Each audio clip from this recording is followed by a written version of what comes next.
مع اسمي شيء في الارض ولا في السماء وهو السميع العليم. طبعا الفيديو اللي فات بتاع الحقن اتمسح من على اليوتيوب. ان شاء الله دي الحقنه التانية، احنا حقنا السابع وريحت الثامن وحاليا بحقن التاسع. بس اللي معانا بقى ان شاء الله في الفيديو النهارده باشمهندس ابراهيم، هو بيجهز الحقنه. اشرح لنا كده يا باشمهندس. الحقنه ديت سنتي، كله على بعضها سنتي. كلها سنتي.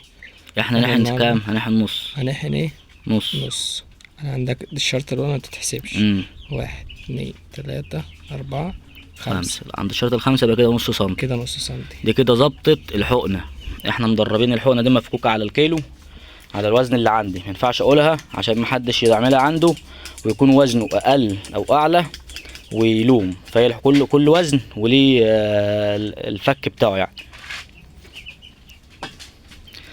هنعمل ايه حاليا بقى؟ هنفضل عندي، هنوديها لعندي عشان نبدا ناخد من هنا اللي يتحقن، ننقل بقى في العين الايه اللي جنبها على طول، وهنوافقكم بالحقن.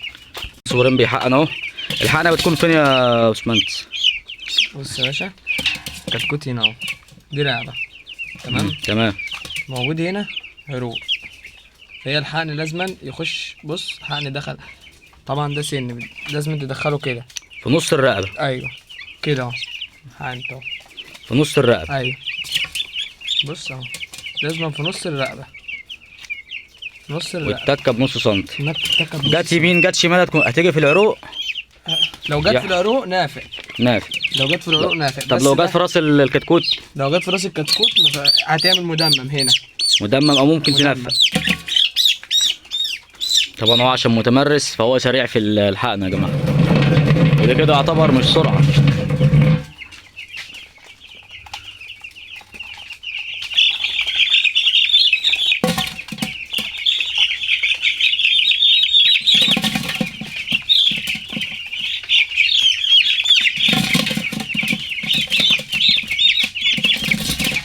يلا العين علينا بس الرب حارس، اخوك شقيان طلعان عيني مش وارث. العين علينا بس الرب. كان 9 محطات بالظبط. 9 محطات دول فيهم العنبر اربع عنابر في المحطه الواحده. العنبر بيشيل 25,000.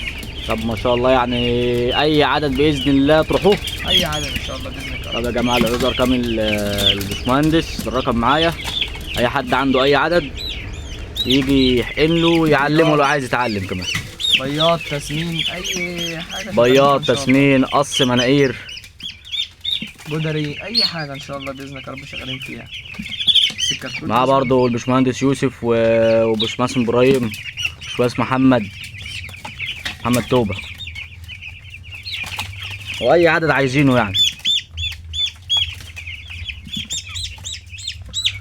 شغالين حقنه بس، شغالين قطره برضه، شغالين كل حقن وتقطير. حقن وتقطير وكل حاجه، وفك تحصين وكله.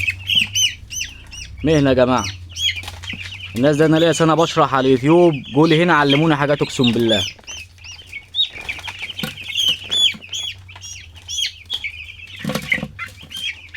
كل تكه بالحقنه دي بتبقى نص سنتي على طول. حقنه اهي، قرب كده يا هندسه، نص سنتي. كل تكه بنص سنتي على طول. كده سنتي اهو، التكه بنص سنتي على طول.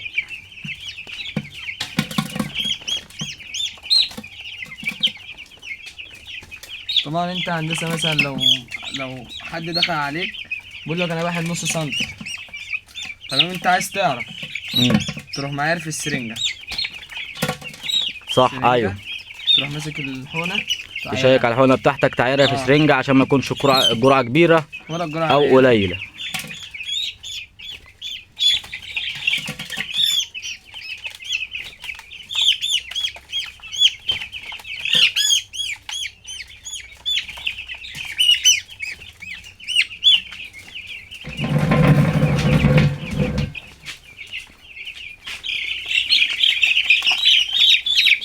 طبعا اليوم اللي احنا حقنا فيها يا جماعه المره اللي فاتت كانت حقنه وقطره من بعض. قطرنا هيتشينر بي 1.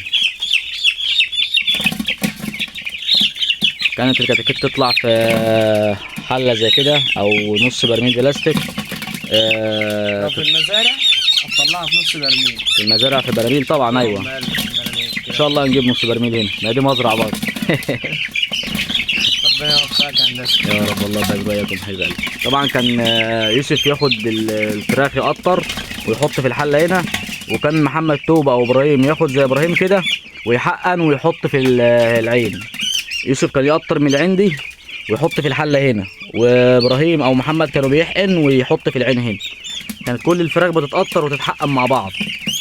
تقطير هتشمر بي 1 والحقنه كانت مضاد حيوي، نفس الحقنه دي سيفوتاكس ولينكوس بكتين تقريبا مع امينوفورا.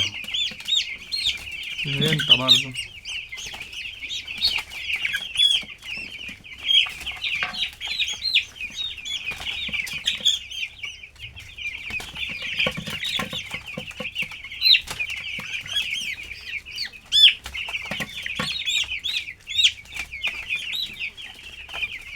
الحقنه الاولى الله اكبر، اول ما اتحقن انا كان عندي الفراخ كلها عماله تستس عطس قص كده تس تس تس تس ورا بعضيه بقى، كان العنبر كله كده.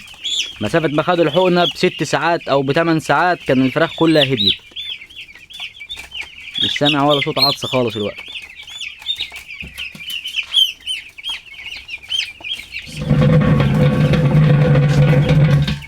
نوقف بقى الفيديو لحد ما نخلص. طبعا يا جماعه حاليا انا اول مره او تاني مره احقن. امبارح علمني ابراهيم ويوسف ومحمد، والنهارده ابراهيم برضو بيتمم. امبارح حقنت 5، ان شاء الله النهارده احقن كام؟ حوالي 25. بص يا هندسه، لا انت بتسيبه تاني. تمام، انا دلوقتي عندي ايدي اهي. تمام يا هندسه، همسك الكتكوت ارفعه على ايدي بس اهو، وبعد كده هو الكتكوت في ايدي اهو، واروح عامل الجلديه كده، واروح مدخل المحقن وحاقن. تمام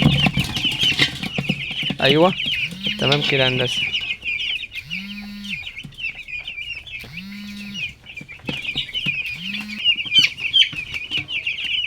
هي كده الحقنه ماشيه، بس كده انت لسه عشان مبتدئ. فرك ما بتبتدئ وبتمشي خلاص الحقنه بتمشي في ايدك عادي.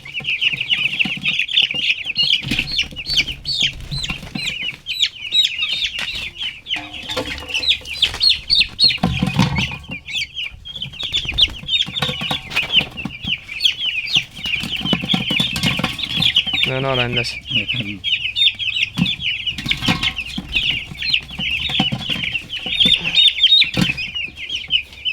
ايوه كده، دي طريقه التمام، دي احسن طريقه كده.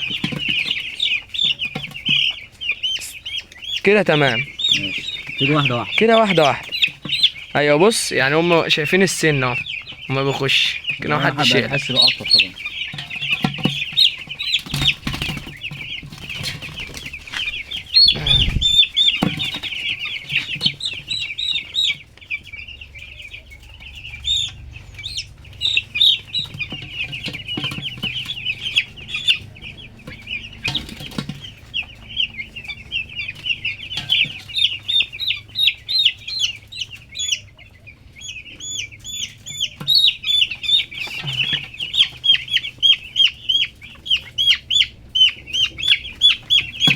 خليش جناحه تحت ايدك. ايوه خليه يعني اهو، اهو الجناح كله تحت.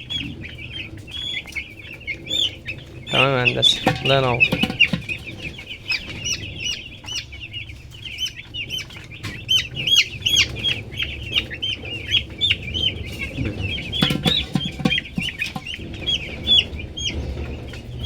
الله ينور يا باشا.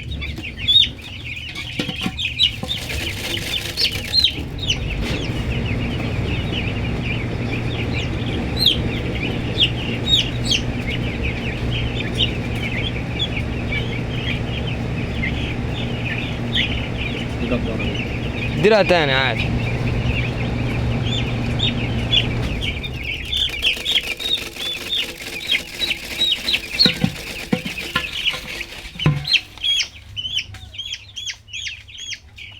لو خدت سنتي يحصل له حاجه؟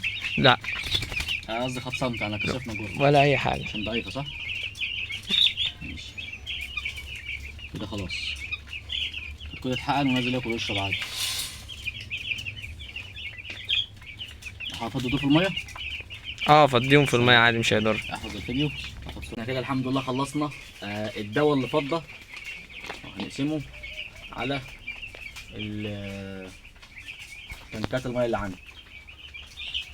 طبعا احنا كنا فاكين بزياده عشان في اوقات انت بتجرب الحقنه كده تشوفها خدت هوا ولا لا، فبيبقى فيه هالك دواء، فمزودين بزياده، والشويه اللي فاضوا دول اهم بيتحط بنقسمهم على التنكين اللي عندي عادي خالص ولا في اي مشكله. الحقنه دي بقى بعد ما بنخلص بيتم غسلها بايه يا استاذ ابراهيم؟ بيتم غسلها بميه سخنه عشان لو في لا قدر لان الله. باشمهندس ابراهيم شغال طبعا في محطات واللقمه امانه، فلازم الحاجه دي بتكون مطهره بعد ما بيخلص شغل ولما يجي يبدا شغل. فاول ما جه طبعا التطهير طهرنا بميه سخنه هنا اهي، دي ميه سخنه، ودي ميه المحلول اللي فكينا بيها الدواء. بعد ما خلصت خلاص الازازه اهي، ده تتطهر على كده بميه سخنه، وقبل ما يجي يشتغل بقى تاني هيطهر بميه سخنه. واللي عايز ارقام الناس ده يا جماعه يكلمنا، ابعت له ارقامهم اي عدد ان شاء الله. والسلام عليكم ورحمه الله وبركاته.